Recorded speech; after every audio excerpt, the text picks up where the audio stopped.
शुभ प्रभात मंडळी, कसे आहात सगळे? आय होप तुम्ही सगळे मस्त असाल. मी रुपाली तुमचं पुन्हा एकदा खूप खूप स्वागत करते आजच्या एका नवीन ब्लॉगमध्ये.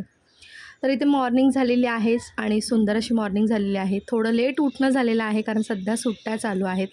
तर मुलांना लागली होती भूक, त्यांच्यासाठी ॲपल जे आहे ते कापून त्यांना खायला दिलं. त्यानंतर मग माझ्या बाकीच्या गोष्टी होत्या ज्या फ्रेश वगैरे होणं, तर त्या झाल्या.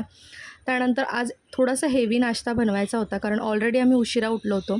त्यामुळे जेवणामध्ये आणि नाश्त्यामध्ये फार वेळ कमी होता. सो त्यामुळे म्हटलं चला आपण आलूचे पराठे बनवूया. तर छान अशा आलूचे पराठे बनवले आणि त्याच्यावर आम्हाला ना चीज टाकून खायला फार आवडतं सगळ्यांना. सो तशा प्रकारेच पराठे बनवले आणि छान असा भरपेट नाश्ता करून घेतला. आता जेवणासाठी खूप वेळ होता त्यामुळे म्हटलं चला आज आपण सगळे आवराआवर करून घेऊया. तर गणपती बाप्पा गेलेले आहेत आणि बाकीच्या गोष्टी असतात म्हणजे सणवार झाल्यानंतर ना खूप सारी गोष्टींची आवराआवर असते घरामध्ये. तर इथे पहिल्यांदा फ्रीज ओपन केला मी, तर फ्रीजमध्ये भरपूर फुलं होती.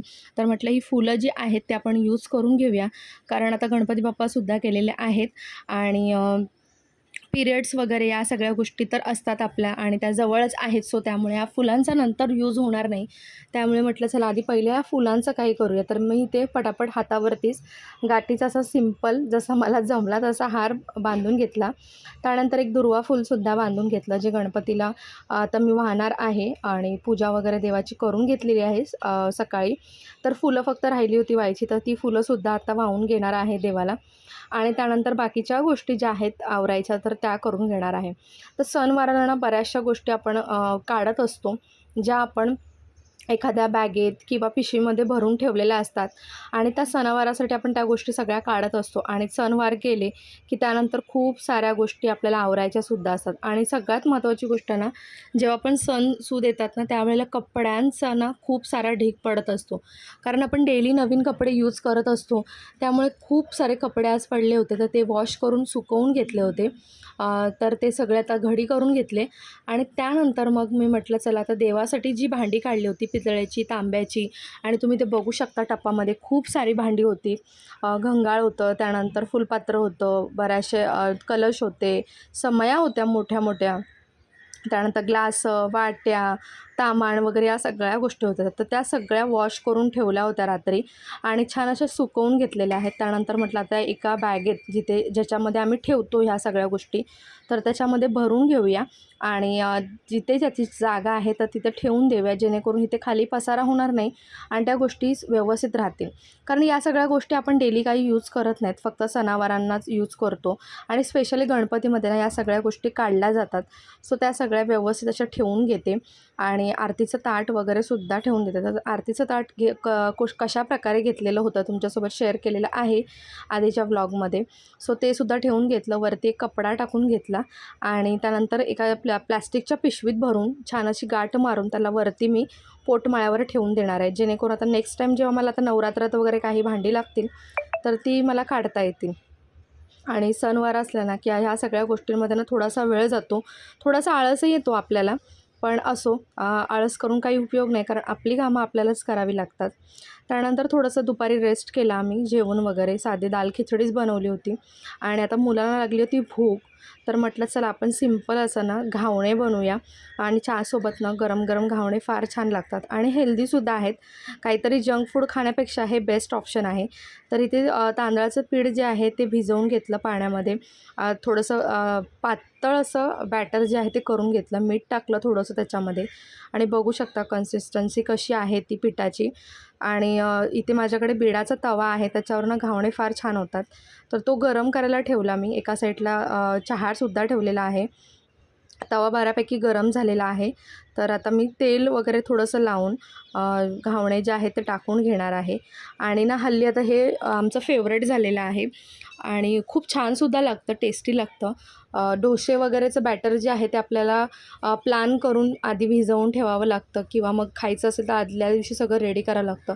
पण घावणा असा प्रकार आहे ना की जो आपल्याला इच्छा झाली की आपण झटपट बनवू शकतो, खाऊ शकतो आणि गरम गरम खूपच जास्त टेस्टी लागतो. चटणीसुद्धा तुम्ही यासोबत खाऊ शकता. तर याआधी मी 1-2 वेळा चटणीसोबत खाल्ला होता. तर आज चटणी बनवणार नाही आहे, फक्त असं चहासोबत खाणार आहे आणि पटकन होऊन जातात. एक 10 मिनटामध्ये 4-5 घावणे होऊन जातात आणि ते बघू शकता थोडंसं ऑइल वरून लावलेलं आहे. तुम्ही बटर लावू शकता किंवा तूपही लावू शकता. तर अशा प्रकारे तुम्हीसुद्धा ना चहासोबत गरम गरम घावणे खाऊन बघा, खूप टेस्टी लागतात. तर इथे बघा घावणे रेडी झाले. आम्ही नाश्ता केला. त्यानंतर आता म्हटलं बॅक टू रुटीनमध्ये आपल्याला यायचं आहे. सण गेलेले आहेत, मुलांचे स्कूल चालू होणार आहेत, सगळंच आहे आणि फ्रीज जवळजवळ रिकामा होता. तर म्हटलं चला भाज्या घेऊन येऊया. बाहेर गेली मी, थोड्याशा भाज्या वगैरे घेऊन आली, जेवढ्या गरजेच्या लागणार होत्या तेवढ्या. आणि इथे बघा लोलूची मस्ती चालली आहे. त्याचे पप्पा त्याला नाश्ता भरवत आहेत, पण तो काही खायला तयार नाही. रेडी झाला आहे कारण खाली ना काही काही गणपती वगैरे जात आहेत आणि वाजते खाली, कार्यक्रमसुद्धा आहेत काहीतरी खाली डान्सचे वगैरे, तर तिकडे त्याला जायचं आहे. तर तो त्यासाठी हट्ट करत होता. मग फायनली ते त्याला घेऊन गेले खाली आणि मी इथे म्हटलं चला आपण सगळं आवरून घेऊया. तर अशा प्रकारे सणवार गेल्यानंतर मी या सगळ्या गोष्टी आवरत असते. तर इथे दूध आणलं होतं, ते गरम करायला ठेवलं आणि म्हटलं आधी पनीर ठेवून घेऊया. तर पनीर पाव किलोच्या वरती होतं, तर ते वॉश करून घेतलं, त्याला कट केलं आणि एका एअरटाईट डब्यामध्ये ठेवून घेते आणि फुल पाणी भरून घ्यायचं, जेणेकरून ना पनीर छान राहतं. आणि हा डब्बा फ्रीझरमध्ये ठेवायचा. जेव्हा गरज लागेल तेव्हा थोडा आधी त्याला बाहेर काढून ठेवायचं, ज्यामुळे ना पनीर कधीही खराब होत नाही, वासही येत नाही आणि छान राहतं पनीर. तर तुम्हीसुद्धा कशाप्रकारे सण गेल्यानंतर आवराआवर करता मला कॉमेंट सेक्शनमध्ये जरूर सांगा. तर बॅक टू रुटीनमध्ये येण्यासाठी मी थोड्याफार गोष्टी ज्या आहेत, भाज्या वगैरे सगळ्या सेट करून ठेवल्या. तर इथे काकडी वगैरे आणली, ती वॉश करून पुसून ठेवते. त्यानंतर गाजर ऑलरेडी होतं, बीट आणलं होतं. त्यानंतर इथे पालेभाज्या आणल्या होत्या, कोथिंबीर आणली होती आणि कोथिंबीर तर प्रचंड महाग आहे, सगळ्यांनाच माहिती आहे. टोमॅटो आणले होते, टोमॅटो तर बऱ्यापैकी थोडे स्वस्त झालेत, तर ते सुद्धा वॉश करून घेतले आणि मस्तपैकी डब्यामध्ये ठेवून घेतले. आणि हे तुम्ही जे डब्बे बघताय ना, तर मी हे फ्रीजसाठी ना मिशोवरनं मागवले होते. स्टोरेज बॉक्स आहेत छोटे छोटे, डब्बे ज्याला आपण म्हणतो, तर ते मागवले होते आणि छान एका सेटला ना सगळ्या भाज्या व्यवस्थित राहतात आणि अजिबात पसारा वगैरे फ्रीजमध्ये होत नाही.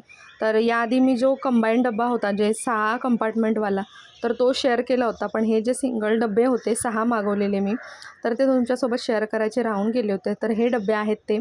आणि हा डबा जो तुमच्यासोबत आधी शेअर केला होता, तो सुद्धा पुसून घेतला. त्याच्यामध्ये सगळं कोथिंबीर, कढीपत्ता वगैरे सगळं वेगवेगळं, लसूण, लिंबू, ह्या सगळ्या गोष्टी एकत्र राहू शकतात. म्हणजे तुम्हाला प्रत्येक वेळेला ना सगळे डबे काढायची गरज नाही. एक डबा काढला की त्याच्यामध्ये 4-5 गोष्टी मिळून जातात. तर तुम्हीसुद्धा, तुम्हाला जर असं फ्रीजमध्ये खूप जास्त डब्बे वगैरे असं नको हवं असेल, गर्दी नको हवी असेल, तर सुटसुटीत फ्रीज हवा असेल, तर यासाठी अशा प्रकारचा डब्बा जो आहे तो तुम्ही नक्की मागवू शकता. जर तुम्हाला लिंक हवी असेल तर मला कॉमेंट सेक्शनमध्ये जरूर सांगा, मी तुम्हाला लिंकसुद्धा देईन याची नक्कीच. तर इथे बघा सगळं आवरून घेते मी. आणि प्रज्ञाचा इथं स्टडी झाला होता, सो तो सुद्धा आला होता. तो मला म्हणत होता मी तुला मदत करतो, पण मी म्हटलं ठीक आहे, मी करते, तू नको करूस काही. कारण मुलांची मदत घेणं म्हणजे ना एकाचं 2 काम होणं. तरी पण मी त्यांना कधी कधी सांगत असते, जेव्हा माझ्याकडे भरपूर वेळ असतो आवरायला. तर आता माझ्याकडे वेळ कमी होता, कारण आता मग हे आवरून मला जेवण वगैरे करून बाकीच्या सगळ्या गोष्टी करून घ्यायच्या होत्या. त्यामुळे म्हटलं चल आधी पहिले हे क्लीन करून घेऊया आणि पटापट साफ करून घेऊया. तिथे कोथिंबीर बघा केवढीशी आलेली आहे, 10-20 रुपयाची कोथिंबीर, एवढीशा 4 काड्या मिळतात. प्रचंड महाग झालेली आहे. कोथिंबीर वड्या खायची इच्छा राहिलेली आहे. बघू आता कोथिंबीर कधी स्वस्त होईल, त्यावेळेलाच कोथिंबीर वड्या बनल्या जातील. आय होप तुम्हाला माझी सणानंतरची आवरावर आवडली असेल. तर मी सुद्धा अशा प्रकारे सगळ्या छोट्या छोट्या गोष्टी ना आवरायचा प्रयत्न करते. अजून बऱ्याचशा गोष्टी आहेत किचनमधल्या वगैरे आवरायच्या, तर त्यासुद्धा तुमच्या सोबत पुढे शेअर करेनच. आय होप तुम्हाला त्यासुद्धा आवडतील. आणि आता आपले व्लॉग जे आहेत ना, ते सुद्धा कंटिन्यू येत राहतील. टायमिंगचं थोडंसं मागे पुढे होतं आहे, बट डेली मी अपलोड करण्याचा आता सध्या प्रयत्न करत आहे. कारण आपल्या चॅनलला बरेच दिवस झालेले आहेत, आपल्या चॅनलचं ग्रोथ असं प्रॉपर होत नाही आहे.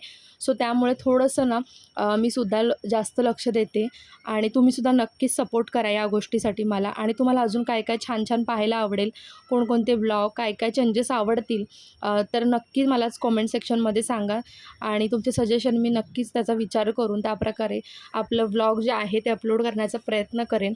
आणि तुम्हीसुद्धा छान सपोर्ट करा, ब्लॉग पाहत जा, शेअर करा आणि जर आवडला तर नक्कीच लाईकसुद्धा करा. लवकरच आपल्या व्लॉगचा टायमिंगसुद्धा परफेक्ट असा मी सेट करणार आहे, ज्यामुळे तुम्हाला माझे व्हिडिओज जे आहेत ते डेली पाहायला मिळतील वेळेवरती. त्यासाठी मी नक्कीच प्रयत्न करणार आहे. चला मग आजचा व्लॉग जो आहे तो मी इथेच एंड करते. आय होप तुम्हाला तो आवडला असेल. जर आवडला असेल तर लाईक, सबस्क्राईब, शेअर करायला विसरू नकाच.